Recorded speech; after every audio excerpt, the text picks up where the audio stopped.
In this training video, we're going to learn about backing up Inspire, Youth Assistant, and also Children's Assistant.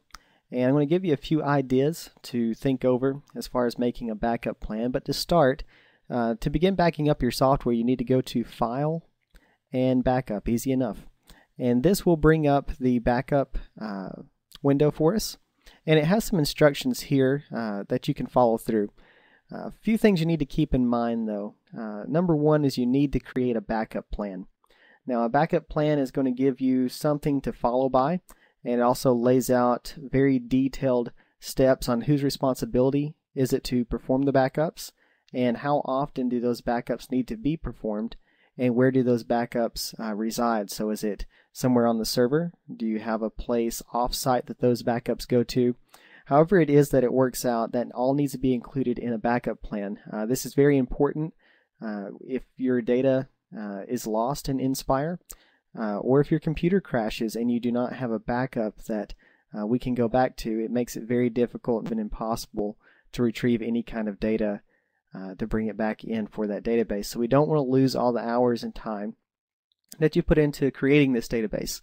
So we can make a simple backup by starting with a backup plan. Number two, you need to make sure you back up after any permanent registration or installing updates, also before installing updates.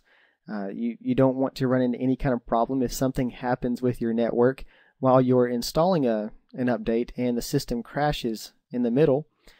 We want to have something that we can go back to that will allow us to start from a fresh point and then begin that process all over again. Number three, you need to make sure that you back up after any significant work. The rule of thumb on this is back up as often as you are willing to lose the information. So if you just insert a few people, it might not be as necessary, but if you've just inserted maybe 100 people into the system and done a lot of work with it, you might want to make a backup after that, just to be sure that you have the information stored in case any kind of computer issue arises. Number four, you do not want to permanently save your backups to any kind of questionable media.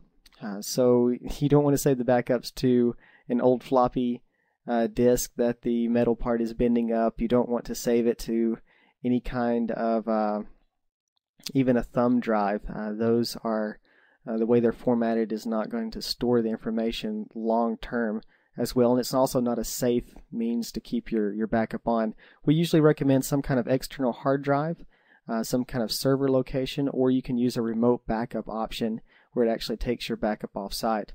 Also, number five is you do not want to back up your information to your hard drive, so actually to the computer hard drive, because if the computer crashes, then also that backup goes with it, so you won't have any backups to restore from. Number six, you want to keep backups off-site, or at least a copy of the backup off-site.